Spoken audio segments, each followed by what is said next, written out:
Healthcare reform in the United States, Wikipedia audio.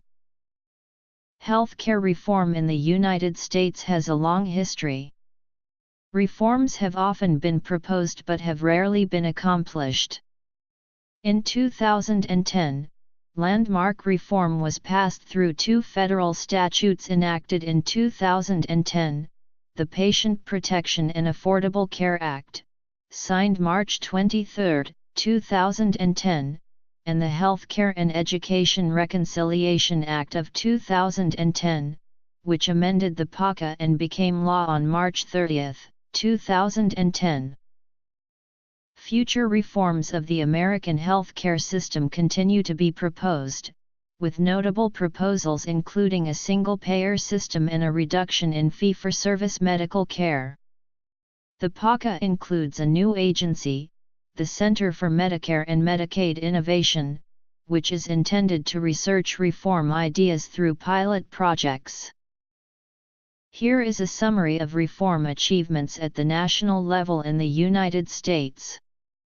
For failed efforts, state-based efforts, Native tribes services and more details generally, see the main article History of Healthcare Reform in the United States. History of national reform efforts. International comparisons of healthcare have found that the United States spends more per capita than other similarly developed nations but falls below similar countries in various health metrics, suggesting inefficiency and waste. In addition, the United States has significant underinsurance and significant impending unfunded liabilities from its aging demographic and its social insurance programs Medicare and Medicaid. The fiscal and human impact of these issues have motivated reform proposals. U.S. healthcare costs were approximately $3.2 trillion or nearly $10,000 per person on average in 2015. Major categories of expense include hospital care, physician and clinical services, and prescription drugs. U.S. costs in 2016 were substantially higher than other OECD countries, at 17.2% GDP versus 12.4% GDP for the next most expensive country. For scale, a 5% GDP difference represents about $1 trillion or $3,000 per person. Some of the many reasons cited for the cost differential with other countries include higher administrative costs of a private system with multiple payment processes, higher costs for the same products and services, more expensive volume/mix of services with higher usage of more expensive specialists, aggressive treatment of very sick elderly versus palliative care, less use of government intervention in pricing, and higher income levels driving greater demand for healthcare. Healthcare costs are a fundamental driver of health insurance costs, which leads to coverage affordability challenges for millions of families. There is ongoing debate whether the current law and the Republican alternatives do enough to address the cost challenge. 1965 President Lyndon Johnson enacted legislation that introduced Medicare, covering both hospital and supplemental medical insurance for senior citizens. The legislation also introduced Medicaid, which permitted the federal government to partially fund a program for the poor, with the program managed and co-financed by the individual states. 1985 The Consolidated Omnibus Budget Reconciliation Act of 1985 amended the Employee Retirement Income Security Act of 1974 to give some employees the ability to continue health insurance coverage after leaving employment. 1996 The Health Insurance Portability and Accountability Act not only protects health insurance coverage for workers and their families when they change or lose their jobs, it also made health insurance companies cover pre-existing conditions. If such condition had been diagnosed before purchasing insurance, insurance companies are required to cover it after patient has 1 year of continuous coverage. If such condition was already covered on their current policy, new insurance policies due to changing jobs, etc., have to cover the condition immediately. 1997 The Balanced Budget Act of 1997 introduced 2 new major federal healthcare insurance programs, Part C of Medicare and the State Children's Health Insurance Program, or SCIP. Part C formalized long-standing managed Medicare demonstration projects, and SCIP was established to provide health insurance to children in families at or below 200% of the federal poverty line. Many other entitlement changes and additions were made to Parts A and B of fee-for-service Medicare and to Medicaid within an omnibus law that also made changes to the food stamp and other federal programs. 2000 The Medicare, Medicaid, and SCIP Benefits Improvement and Protection Act effectively reversed some of the cuts to the 3 named programs in the Balanced Budget Act of 1997 because of congressional concern that providers would stop providing services. 2003 The Medicare Prescription Drug Improvement and Modernization Act introduced supplementary optional coverage within Medicare for self-administered prescription drugs, and as the name suggests, also changed the other 3 existing parts of Medicare law. 2010 The Patient Protection and Affordable Care Act, called PACA or ACA but also known as Obamacare, was enacted, providing for the phased introduction over multiple years of a comprehensive system of mandated health insurance reforms designed to eliminate some of the worst practices of the insurance companies: pre-existing condition screening and premium loadings, policy cancellations on technicalities when illness seems imminent, annual and lifetime coverage caps.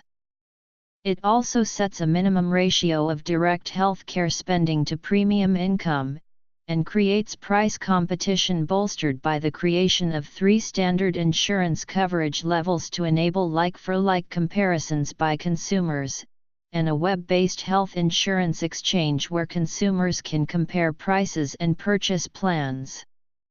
The system preserves private insurance and private health care providers and provides subsidies in the form of income tax reductions to enable lower-income Americans to buy insurance. PACA also made many changes to the 1997, 2000, and 2003 laws that had previously changed Medicare and further expanded eligibility for Medicaid. 2015 The Medicare Access and CHIP Reauthorization Act made significant changes to the process by which many Medicare Part B services are reimbursed and also extended SCIP. 2017 Donald Trump is sworn in as president, signs Executive Order 13765 in anticipation of a repeal of the Patient Protection and Affordable Care Act, one of his campaign promises. The American Health Care Act is introduced in the House of Representatives. According to 2009 World Bank statistics, the U.S. had the highest health care costs relative to the size of the economy in the world, even though estimated 50 million citizens lacked insurance. In March 2010, billionaire Warren Buffett commented that the high costs paid by U.S. companies for their employees' health care put them at a competitive disadvantage. Further, an estimated 77 million baby boomers are reaching retirement age, which combined with significant annual increases in health care costs per person will place enormous budgetary strain on U.S. state and federal governments, particularly through Medicare and Medicaid spending. Maintaining the long-term fiscal health of the U.S. federal government is significantly dependent on health care costs being controlled. In addition, the number of employers who offer health insurance has declined and costs for employer-paid health insurance are rising. From 2001 to 2007, premiums for family coverage increased 78%, while wages rose 19% and prices rose 17%, according to the Kaiser Family Foundation. Even for those who are employed, the private insurance in the U.S. varies greatly in its coverage. One study by the Commonwealth Fund published in Health Affairs estimated that 16 million U.S. adults were underinsured in 2003. The underinsured were significantly more likely than those with adequate insurance to forego health care, report financial stress because of medical bills, and experience coverage gaps for such items as prescription drugs. The study found that underinsurance disproportionately affects those with lower incomes. 73% of the underinsured in the study population had annual incomes below 200% of the federal poverty level. However, a study published by the Kaiser Family Foundation in 2008 found that the typical large employer preferred provider organization plan in 2007 was more generous than either Medicare or the Federal Employees Health Benefits Program standard option. One indicator of the consequences of Americans' inconsistent health care coverage is a study in Health Affairs that concluded that half of personal bankruptcies involved medical bills, although other sources dispute this. There are health losses from insufficient health insurance. A 2009 Harvard study published in the American Journal of Public Health found more than 44,800 excess deaths annually in the United States due to Americans lacking health insurance. More broadly, estimates of the total number of people in the United States, whether insured or uninsured, who die because of lack of medical care were estimated in a 1997 analysis to be nearly 100,000 per year. A study of the effects of the Massachusetts Universal Health Care Law found a 3% drop in mortality among people 64 years old, 1 death per 830 people with insurance.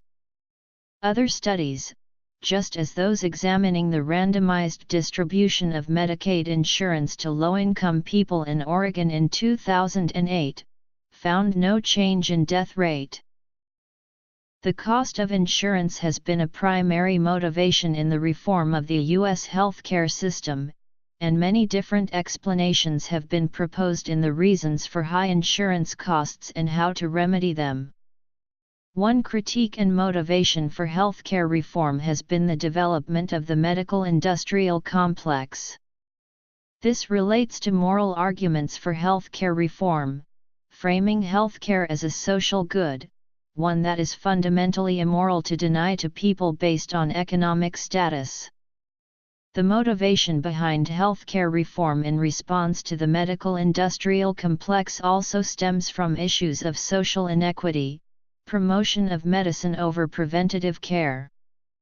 The medical-industrial complex, defined as a network of health insurance companies, pharmaceutical companies, and the like, plays a role in the complexity of the U.S. insurance market and a fine line between government and industry within it.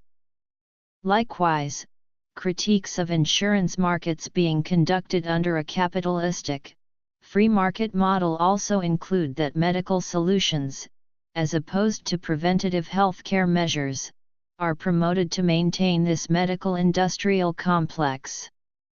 Arguments for a market-based approach to health insurance include the Grossman model, which is based on an ideal competitive model, but others have critiqued this, arguing that fundamentally, this means that people in higher socioeconomic levels will receive a better quality of health care. Another concern is the rate of uninsured people in the U.S. In June 2014, Gallup Healthways Wellbeing conducted a survey and found that the uninsured rate is going down. 13% of U.S. adults are uninsured in 2014. This is a decrease from the percentage at 17% in January 2014 and translates to roughly 10 million to 11 million individuals who gained coverage. The survey also looked at the major demographic groups and found each is making progress towards getting health insurance. However, Hispanics, who have the highest uninsured rate of any racial or ethnic group, are lagging in their progress. Under the new healthcare reform, Latinos were expected to be major beneficiaries of the new healthcare law. Gallup found that the biggest drop in the uninsured rate was among households making less than $36,000 a year. In December 2011, the outgoing administrator of the Centers for Medicare and Medicaid Services, Donald Barrick, asserted that 20% to 30% of healthcare spending is waste. He listed 5 causes for the waste: overtreatment of patients, the failure to coordinate care, the administrative complexity of the healthcare system, burdensome rules, and fraud. Motivation. An estimated 3–10% of all healthcare expenditures in the U.S. are fraudulent. In 2011, Medicare and Medicaid made $65 billion in improper payments. Government efforts to reduce fraud include $4 billion in fraudulent payments recovered by the Department of Justice and the FBI in 2012, longer jail sentences specified by the Affordable Care Act, and senior Medicare patrols volunteers trained to identify and report fraud. In 2007, the Department of Justice and Health and Human Services formed the Medicare Fraud Strike Force to combat fraud through data analysis and increased community policing. As of May 2013, the strike force has charged more than 1,500 people for false billings of more than $5 billion.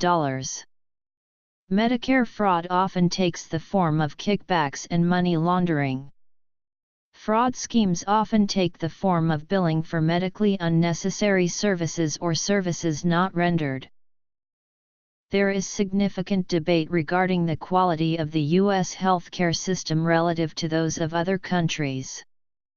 Physicians for a National Health Program, a pro-universal single-payer system of healthcare advocacy group, has claimed that a free market solution to healthcare provides a lower quality of care, with higher mortality rates, than publicly funded systems.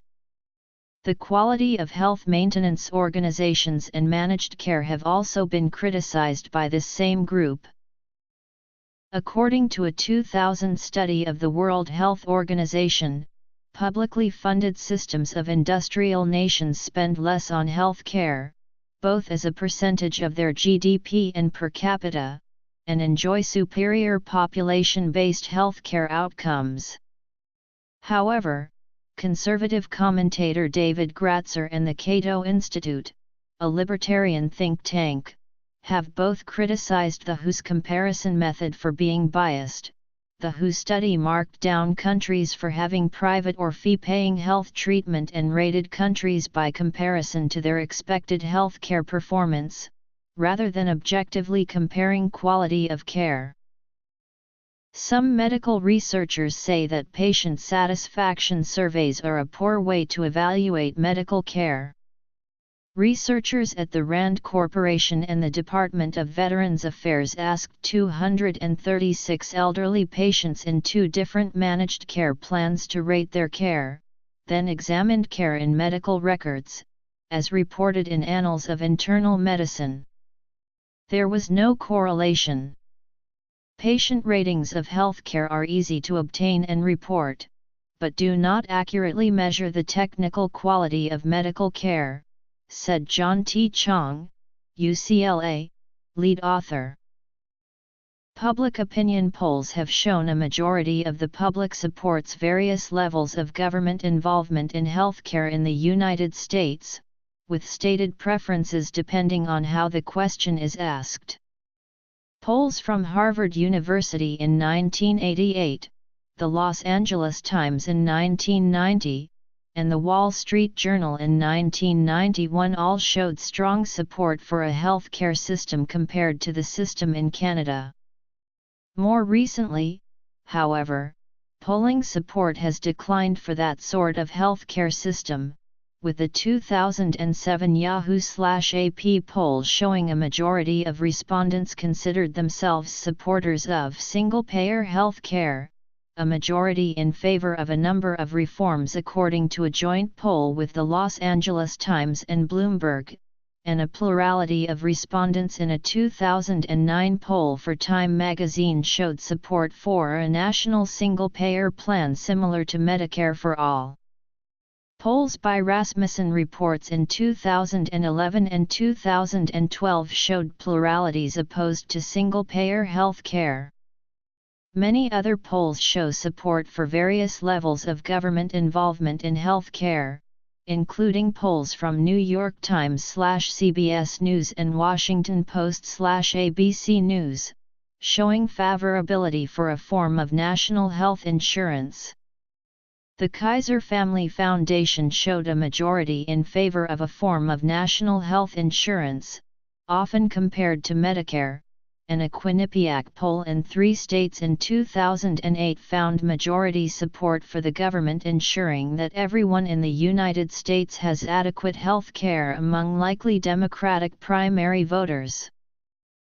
A 2001 article in the public health journal Health Affairs studied 50 years of American public opinion of various health care plans and concluded that, while there appears to be general support of a national health care plan, poll respondents remain satisfied with their current medical arrangements, do not trust the federal government to do what is right, and do not favor a single-payer type of national health plan.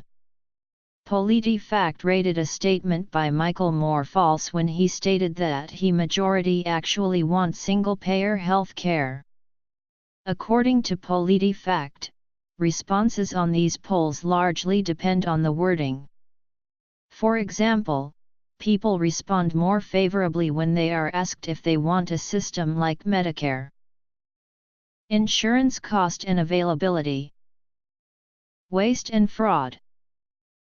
After campaigning on the promise of health care reform, President Barack Obama gave a speech in March 2010 at a rally in Pennsylvania explaining the necessity of health insurance reform and calling on Congress to hold a final up or down vote on reform. The result of his efforts was the Patient Protection and Affordable Care Act. Because Obama's party did not have a filibuster-proof majority in the Senate, the law was amended by the Healthcare and Education Reconciliation Act of 2010 using the reconciliation process in which debate in the Senate is limited and the filibuster is therefore not permitted. Quality of care. Public opinion. Patient Protection and Affordable Care Act. Alternatives and research directions. Single-payer health care. The legislation remains controversial, with some states challenging it in federal court and opposition from some voters. In June 2012, in a 5-4 decision, the U.S. Supreme Court found major portions of the law to be constitutional. However, the law continues to face legal challenges. The latest attempt at reversing the Affordable Care Act occurred during the government shutdown on October 1, 2013. Government officials that oppose the ACA tried to make approval of a bill to reopen the government contingent on the demise of the ACA. This attempt met with failure and the government reopened on November 16, 2013. As a result of the law, insurance companies can no longer charge members based on gender, burdening men with the health care costs of women. A study by the National Institutes of Health reported that the lifetime per capita expenditure at birth, using year $2,000, showed a large difference between health care costs of females and males. A large portion of this cost difference is in the shorter lifespan of men, but even after adjustment for age, there still is a 20% difference in lifetime health care expenditures. The Act's provisions become effective over time. The most significant changes, particularly affecting the availability and terms of insurance, become effective January 1, 2014. These include an expansion of Medicaid to those without dependent children and subsidized healthcare exchanges. Changes which occur earlier include allowing dependents to remain on their plan until 26, limitations on rescission, removal of lifetime coverage limits, mandates that insurers fully cover certain preventative services, high-risk pools for uninsureds, tax credits for businesses to provide insurance to employees, an insurance company rate review program, and minimum medical loss ratios. Public option. The law creates the Patient-Centered Outcomes Research Institute to study comparative effectiveness research funded by a fee on insurers per covered life. It also allowed the FDA to approve generic biologic drugs and specifically allows for 12 years of exclusive use for newly developed biologic drugs. In addition, the law explores some programs intended to increase incentives to provide quality and collaborative care, such as accountable care organizations. The Center for Medicare and Medicaid Innovation was created to fund pilot programs which may reduce costs. The experiments cover nearly every idea healthcare experts advocate, except malpractice/tort reform. The law also requires for reduced Medicare reimbursements for hospitals with excess readmissions and eventually ties physician Medicare reimbursements to quality of care metrics. The law is also designed to complement the 2009 HITECH Act, which encourages the meaningful use of electronic health records. For example, the law directs the government to make use of these records for analyzing healthcare provider quality. The Affordable Care Act also aims to promote access to preventative health care. Through providing access to screenings for diseases like breast cancer, promoting health in the workplace, and community preventative health, the Affordable Care Act contains sections that advance and promote preventative health initiatives. There are alternatives to the exchange-based market system which was enacted by the Patient Protection and Affordable Care Act, which have been proposed in the past and continue to be proposed, such as a single-payer system and allowing health insurance to be regulated at the federal level. In addition, the Patient Protection and Affordable Health Care Act of 2010 contained provisions which allows the Centers for Medicare and Medicaid Services to undertake pilot projects which, if they are successful, could be implemented in future. A number of proposals have been made for a universal single-payer healthcare system in the United States, most recently the United States National Health Care Act, but none have achieved more political support than 20% congressional CO sponsorship. Advocates argue that preventative health care expenditures can save several hundreds of billions of dollars per year because publicly funded universal health care would benefit employers and consumers, that employers would benefit from a bigger pool of potential customers and that employers would likely pay less, and would be spared administrative costs of health care benefits. It is also argued that inequities between employers would be reduced. Also, for example, cancer patients are more likely to be diagnosed at stage I, where curative treatment is typically a few outpatient visits, instead of at stage 3 or later in an emergency room where treatment can involve years of hospitalization and is often terminal.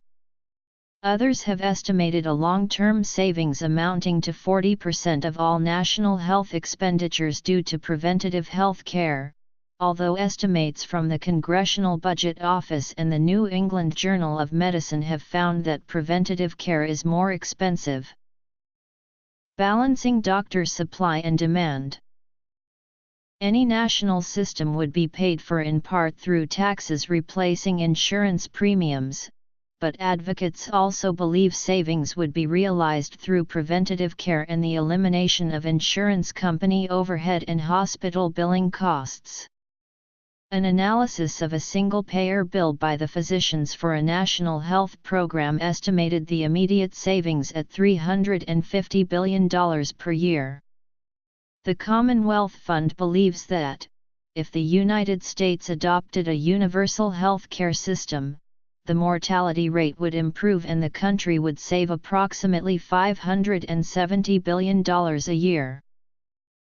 Recent enactments of single-payer systems within individual states, such as in Vermont in 2011, may serve as living models supporting federal single-payer coverage. The plan in Vermont, however, has failed. Bundled payments. On June 1, 2017, in light of the recent Trump administration's efforts to repeal the Affordable Care Act, California Democratic Senator Ricardo Lara proposed a bill to establish single-payer health care within the state of California, calling on fellow senators to act quickly in defense of health care. The legislation would implement Medicare for all, placing all levels of health care in the hands of the state.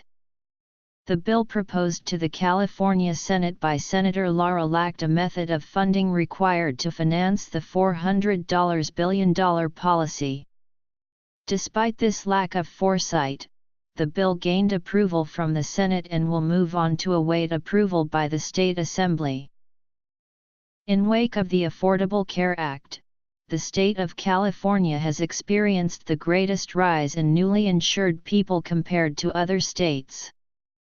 Subsequently, the number of physicians under medical are not enough to meet the demand, therefore 25% of physicians care for 80% of patients who are covered through medical. Trump administration efforts. In the past, California has struggled to maintain healthcare effectiveness, due in part to its unstable budget and complex regulations. The state has a policy in place known as the GAN limit, otherwise entitled Proposition 98, which ensures that a portion of state funds are directed towards the education system. This limit would be exceeded if California raises taxes to fund the new system, which would require $100 billion in tax revenue. In order to avoid legal dispute, voters would be required to amend Proposition 98 and exempt healthcare funding from required educational contributions. The state announced on August 1, 2017 that coverage for health insurance will increase by 12.5% in next year, threatening the coverage of 1.5 million people. In January 2013, Representative Jan Schakowsky and 44 other U.S. House of Representatives Democrats introduced H.R. 261, the Public Option Deficit Reduction Act, which would amend the 2010 Affordable Care Act to create a public option. The bill would set up a government-run health insurance plan with premiums 5% to 7% lower than private insurance. The Congressional Budget Office estimated it would reduce the United States public debt by $104 billion over 10 years. The Medicare Graduate Medical Education Program regulates the supply of medical doctors in the U.S. By adjusting the reimbursement rates to establish more income equality among the medical professions, the effective cost of medical care can be lowered. A key project is one that could radically change the way the medical profession is paid for services under Medicare and Medicaid. The current system, which is also the prime system used by medical insurers, is known as fee-for-service because the medical practitioner is paid only for the performance of medical procedures, which, it is argued, means that doctors have a financial incentive to do more tests which may not be in the patient's best long-term interest. The current system encourages medical interventions such as surgeries and prescribed medicines and does not reward other activities such as encouraging behavioral changes such as modifying dietary habits and quitting smoking, or follow UPS regarding prescribed regimes which could have better outcomes for the patient at a lower cost. The current fee-for-service system also rewards bad hospitals for bad service. Some have noted that the best hospitals have fewer readmission rates than others, which benefits patients, but some of the worst hospitals have high readmission rates, which is bad for patients but is perversely rewarded under the fee-for-service system. Projects at CMS are examining the possibility of rewarding healthcare providers through a process known as bundled payments, by which local doctors and hospitals in an area would be paid not on a fee-for-service basis but on a capitation system linked to outcomes. The areas with the best outcomes would get more. This system, it is argued, makes medical practitioners much more concerned to focus on activities that deliver real health benefits at a lower cost to the system by removing the perversities inherent in the fee-for-service system. Though aimed as a model for healthcare funded by CMS, if the project is successful, it is thought that the model could be followed by the commercial health insurance industry also. Donald Trump was elected president on a platform that included a pledge to repeal and replace the Patient Protection and Affordable Care Act. To that end, it is supporting the proposed American Health Care Act, developed by the House of Representatives. The administration has suggested that the AHCA is only part of its reform efforts. Other proposals include allowing interstate competition in the health insurance market.